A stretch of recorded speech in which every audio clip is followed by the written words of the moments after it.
YSR Congress party అంటేనే ఒక రకమైన విమర్శ ఉంది. అధినేత జగన్ నుంచి క్షేత్రస్థాయి కార్యకర్త వరకు ఒకటే దూకుడు. ముందుగా భయపడతారు. ఆ భయాన్ని రాజకీయంగా వాడుకుంటారు. ప్రభుత్వ మెడికల్ కాలేజీల విషయంలో కూడా జగన్ భయం పనిచేసింది.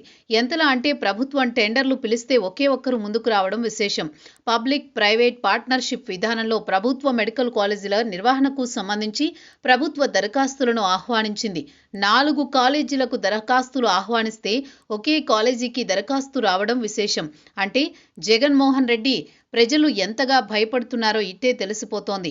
ప్రభుత్వ మెడికల్ కాలేజీల నిర్వహణకు సంబంధించి గత కొద్ది రోజులుగా వివాదం నడుస్తోంది. రాష్ట్ర వ్యాప్తంగా 17 ప్రభుత్వ కాలేజీలు మంజూరు చేసింది వైఎస్ఆర్ కాంగ్రెస్ పార్టీలో ప్రభుత్వం. అందులో 5 నిర్మాణం వివిధ దశల్లో ఉంది. మిగతా 10 మాత్రం ఇంకా పనులు ప్రారంభించాల్సి ఉంది. అయితే వాటి నిర్మాణం పూర్తి చేయడం కష్టమని భావించిన చంద్రబాబు సర్కార్ పబ్లిక్ ప్రైవేట్ పార్ట్నర్షిప్ విధానంలో పూర్తి చేయాలని భావించింది. అందుకు సంబంధించి ఉత్తర్వులు కూడా జారీ చేసింది. అది మొదలు వైఎస్ఆర్ కాంగ్రెస్ పార్టీ ఆందోళన బాట పట్టింది. జగన్ అయితే తీవ్రస్థాయిలో హెచ్చరించారు. ఎవరైనా మెడికల్ కాలేజీల నిర్వహణకు ముందుకొస్తే వారిని జైల్లో పెడతామని హెచ్చరికలు జారీ చేశారు. ఈ హెచ్చరికలు గట్టిగానే పనిచేసినట్టు కనిపించాయి. ఒక్క ఆధోని కాలేజీకి మాత్రమే సింగిల్గా దరఖాస్తు వచ్చింది.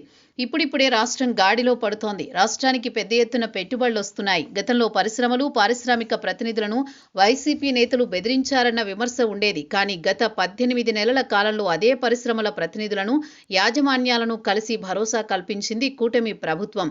దీంతో పెట్టుబడులు రాక మొదలైంది.